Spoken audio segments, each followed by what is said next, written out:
are here to talk about bone health. Such an amazing topic. And I'm so excited to get your story and hear how you learned about this. Can you tell us about your journey and how you got to where you are today? Of course. So I sort of stumbled into the idea that you can reverse bone density issues. I had a metabolically unhealthy. I didn't know that because I actually didn't know much about metabolic health, but I knew I had low bone density, and I had known actually from an early age 44, when my doctor asked for a DEXA scan proactively to his credit because I went through early menopause. And he thought, gee, if you've been low estrogen for a long time, let's have a look at your bones. And I had osteopenia, and he immediately suggested a bisphosphonate. I didn't even know what that was. I didn't know what the words meant. I knew I didn't want to be on a drug. And so I just said, I'm going to see if I can solve this myself, and didn't have another DEXA scan for a long time. Fast forward to 2016, in between when I was 44 and I was 58, we'll say.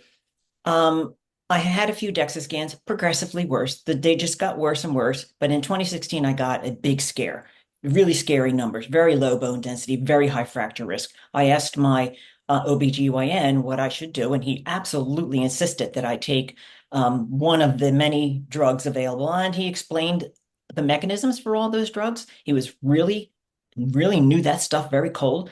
And when I asked him, like, what can I do? Like, I want to try to fix this. What can I do? He just said to go to CVS and get Caltrate, calcium chews, and to take them twice a day. And I thought, that doesn't sound right. If it were that easy, other people would be doing it. Chewing on two chocolate things with calcium twice a day cannot possibly be right. At the same time, I was taking care of my mom who was dying of dementia.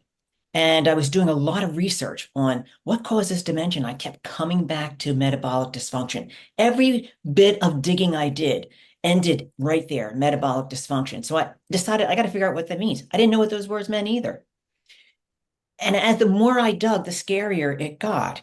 And I then knew that my mom, who didn't have much else wrong with her except that her mind was gone, it was metabolic dysfunction.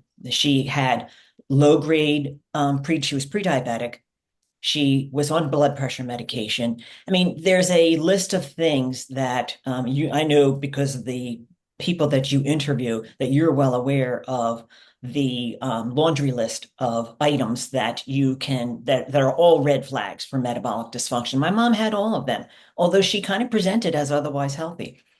And I started thinking, well, if all these things affect the brain health so much, what else do they affect? And I started to connect the dots like, well, wait a minute. All these systems of our body are connected.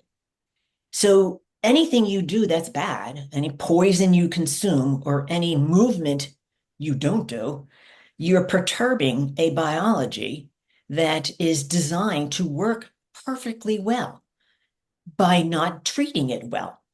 And I started to wonder if my bone density issues had anything to do with metabolic health. So I then started to actually ask for the right blood work. I wanted my A1C. I bought a blood pressure monitor. I started to take my blood pressure, shocked to find out it was high. It was relatively high, like 145 over 85 every time I took it. And I thought, holy cow.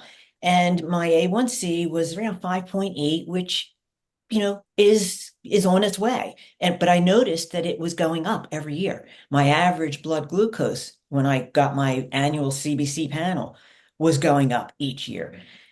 My doctor didn't think it was an issue. I started to unpack all of these things. I started to wear a continuous glucose monitor. All the things I did, by the way, I had to pay for myself. This is actual healthcare. You pay for your healthcare. The stuff that we pay for through our insurance, that's catastrophic care.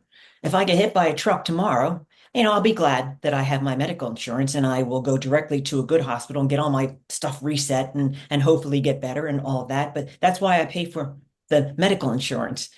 But that's not my healthcare. My healthcare has become every single thing that I pay for out of pocket, every proactive thing that I do. And that is how I have actually built my health, by spending money, frankly. So the continuous glucose monitor, bought a blood pressure cuff, bought a kit for pricking my fingers when I don't have, until I learned What are the things that perturb my biology the most? And, they are carbohydrates. They are a poor night of sleep. They are bad stress. And then I set about to remove the things that I could to control for every single thing that I had control over. And I exercised hard. So I always knew that exercise was good. And frankly, I've always been an exerciser. I've never not exercised when I was raising my kids. And I was on all fours picking up toys and running around at playgrounds. And I was physically very active. I didn't lift weights then, but I didn't have time to anyway. But as soon as my sons hit their teen years, they were talking to me about lifting weights. And they bought all kinds of stuff. My basement was full of barbells and things that I just thought was broy equipment, not really meant for women. They taught me how to use it. They taught me how to do deadlifts. They taught me how to do back squats. They cautioned me, like, don't try to get the bar on your back by yourself. Wait till we're here and we can help you. Like, don't do this. And they were cautious, but they wanted me to lift weights. So honestly, my kids have taught me so much. All four of them have contributed enormously to the bank of information I now have on what it means to actually be strong, what longevity takes. So this is the long growth period that kind of finished when I was age 60. That is when I knew, like, okay, I'm now on the right track. I have now built the right habits. I'm going to go ham on this exercise thing. I'm going to lift as heavy as I can. I'm going to push myself and I'm going to stop being scared of breaking. So I had great training with my sons.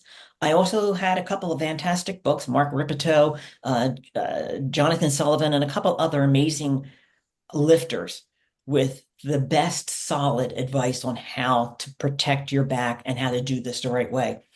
And I doubled down on nutrition, stopped eating all junk food, went low carb. I don't know if I'm in ketosis because I've never measured that, but I think I'm probably always in ketosis because I really don't eat carbohydrates.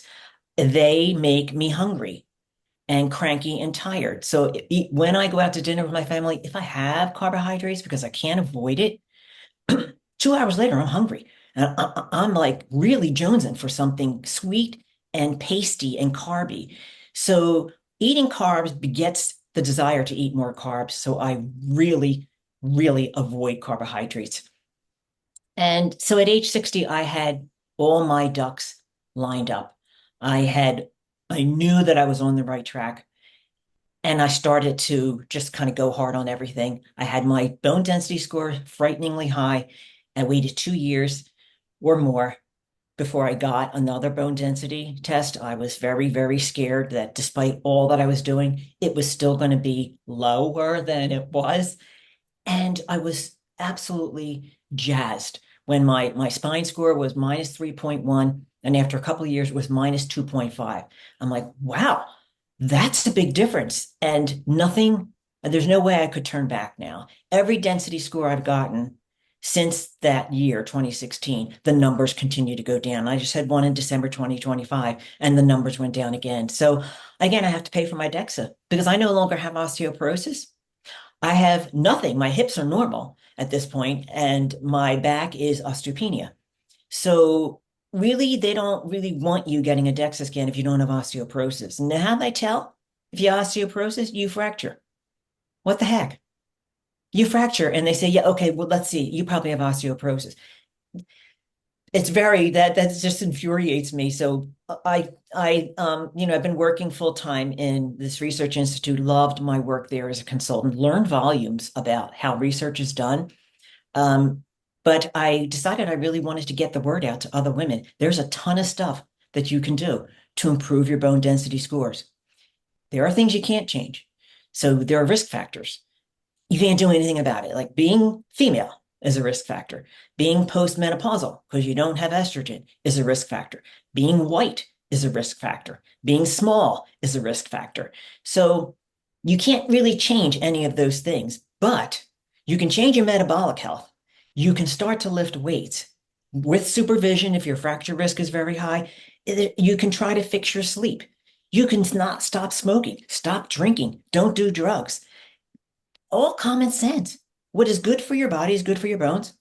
What is bad for your body is bad for your bones. it's not really a mystery. I think that the thing that I feel most passionate about and what really gets my ire up is when I speak to other women who have the same experience when they get their diagnosis through a DEXA scan and their doctors only talk to them about pharmaceuticals. They never tell them that it's even possible to do anything themselves. There can only be two reasons for this. The clinician doesn't know, shame on him or her, or the clinician knows, but in a vote of no confidence in their patient, they don't say anything because they don't think their patient's going to actually do any of the hard work associated with this. Shame on them for that as well. I can't think of any other reason. And that a clinician would not bring this up when a patient comes in and they've got a DEXA scan that shows osteopenia or osteoporosis. If they don't say, change your nutrition, stop eating processed food, increase your protein, work on your strength training, strong muscles build strong bones. If they don't give them the 101 on how you get strong bones, they're basically saying this patient's not going to do this. Well, they might be right. Let's say even 80% of the patients are disinclined to do the work and get disciplined. 20% of them will. And so I think that really bothers me. And I hear things. I heard something on a podcast recently, and I'm not even going to say who the podcaster is because these people are fairly famous, talking about bone density in women, talking about muscles and what you can do to fix your bones. And the statement was made that you will never, once you have osteoporosis, you will never return your bones to what they were when you were age 30. So I have a major problem with that statement. There's hardly anyone that knows what their bone density was at 30. Hardly anyone. Women don't get DEXA scans at 30. I mean, unless you were fighting cancer in your 20s, that the regime, the chemotherapy, the drugs, they cause serious bone loss. And so then I can imagine someone knowing what their bone density is at age 30, but in no case does anybody have their bone density at 30. So they don't know. My bone density scores are now better than they were when I was 44. I do not know what my bone density was at 30. Maybe they were already bad. I smoked for 15 years. I smoked from age 15 to age 30. So that's a huge risk factor. I drank alcohol. I ate basically 4 or 5 Snickers bars a day. That was my go-to when I was hungry. I just grab another Snickers bar. So I'm sure that I was metabolically terribly unhealthy. And I'm sure that my bone density was not zero is like the ground level. You want your bone density to be like zero. I mean, if it's 1 or 2, wonderful, wonderful. That's I don't think many women who are small ever get a bone density that high. I could imagine a big man with big bones. That's like a bank account with millions of dollars in it. He can spend a little bit every year and he's never going to go empty. There's plenty there, right? So bigger you are, the bigger your bones are, the more you start out with, the longer that runway before you start to actually have low bone density. But I decided to take my story to Instagram. Actually, my third kid, Andy, is the one that suggested to me. He said, you've got a pretty amazing health span. I actually have a very high VO2 max. I actually have very high heart rate variability and my heart rate recovery. Like if I sprint, I do sprints, like getting my heart rate into the mid to high 180s. And then I stop and sit down. My heart rate will drop about 53 points in the first minute. So it's pretty remarkable. So he is in a line of work where he actually knows these things. So he's like, you're just like this amazing specimen, mom, and especially since you improved your bone density, you should go on Instagram. He's not even on Instagram. None of my kids are active on social media, but he's the one that encouraged me to do it. And I had an Instagram account, but I just